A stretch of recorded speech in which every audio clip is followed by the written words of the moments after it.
omwami waffe omulungi omukisa gwe yabisa abalala mukama ono wamuwaki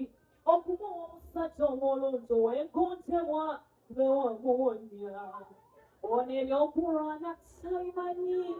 akaba mukabiranyize tayagala kisemberera kibebisaffe yamuwonya basatalata kumumanya n'omwana nyambira ombyandima kuyabawala mama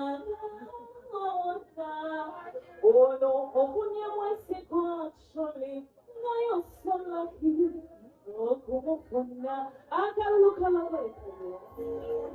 Mwebale nnyo mwebalire ddala Pastor Wilson Bugembe, Spice Diana, Taboa Natoro, abayimbi ab'enjawulo bavuddeyo okubeera nga bayimbirako omukyala amanyikiddwa nga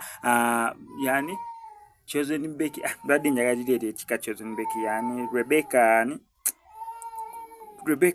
ndyerabidde linvudde mutwe okubeera nga bayimbirako Chosen Becky kati afuuse mukyala Ssekajja wamu n'omwami Ssekajja Professor. Yes, abayimbi bangi basobodde okubeera nga bagenda e Masaka basobole okubeera nga babeererawo muyimbi munnaabwe.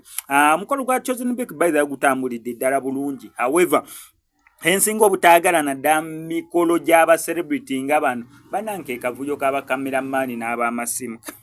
abagenze ku mukolo gwali wano ku SMX Media obasinze okulaba ebirungi compared kwabo abagenze ne bafuna table kye bakusinzeko kiri kimu kulya naye mbe okulaba omugole mbu ajja bulungi simaya biki duli kimu obasinze gwali wano ku SMX Media olw'ensonga bakameramaani bagina ne beetooloola omuggo ne bakola kassaako kati nabali ku mikolo mbu abatudde ate mulaba muwulira buwulizi embeera bweti bwekyali.